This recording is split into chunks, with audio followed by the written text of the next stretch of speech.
ಹಾಗೆ ಹಾಗೆ ಈ ಪಾರ್ಟಿ ಖುಷಿಯಲ್ಲಿ ಕುಡಿದು ವಾಹನ ಚಲಾಯಿಸುವಂತಿಲ್ಲ. ನೀವು ಇವತ್ತೆಲ್ಲೇ ಹೋಗಿ ಇವತ್ತು ಪೊಲೀಸ್ ಚೆಕಿಂಗ್ ಭಾಳ ಹೆಚ್ಚಿರುತ್ತೆ. ಹಾಗಾಗಿ ಕುಡಿದು ವಾಹನ ಡ್ರೈವ್ ಮಾಡುವಂಥ ಆ ಸಾಹಸ ಬೇಡ.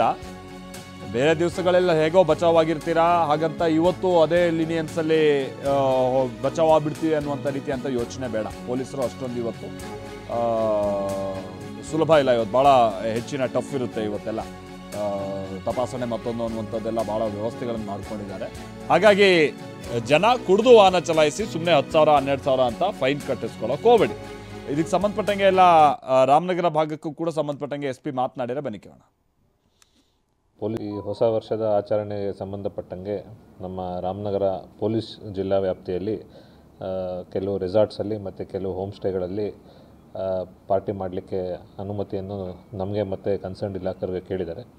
ಸೊ ಅದಕ್ಕೆ ಸೂಕ್ತ ನಿರ್ಬಂಧಗಳನ್ನು ನಾವು ವಹಿಸಿ ಅವ್ರಿಗೆ ಅನುಮತಿನ DSPಗಳು ಕೊಡ್ತಾ ಇದ್ದಾರೆ. ಅದಕ್ಕೆ ಸಂಬಂಧಪಟ್ಟಂಗೆ ಎಲ್ಲ ಕಡೆ ನಮ್ಮ ಪೊಲೀಸ್ ಬಂದೋಬಸ್ತ್ ಏನಿದೆ ನಾವು ಹಾಕ್ಕೊತೀವಿ. ಮತ್ತು ಸ್ಪೆಷಲಿ ನಮ್ಮ ಪೊಲೀಸ್ ಇಲಾಖೆ ಕಡೆಯಿಂದ ನಾವು ತಪಾಸಣೆ ಮತ್ತು DD ಕೇಸಸ್ನ ಕೂಡ ನಾವು ಮಾಡ್ತೀವಿ. ಸಾರ್ವಜನಿಕರಲ್ಲಿ ನಾನು ರಿಕ್ವೆಸ್ಟ್ ಮಾಡೋದು, ಹೊಸ ವರ್ಷದ ಆಚರಣೆ ಸಮಯದಲ್ಲಿ ಬೇರೆಯವ್ರಿಗೆ ಯಾರಿಗೂ ಕಿರಿಕಿರಿ ಆಗದಿರ ಮತ್ತು ಎಲ್ಲ ಕಾನೂನುಗಳನ್ನ ಪಾಲನೆ ಮಾಡಬೇಕು. ಮತ್ತು ಯಾರೂ ಕುಡಿದು ವಾಹನವನ್ನು ಚಲಾಯಿಸಬಾರ್ದು.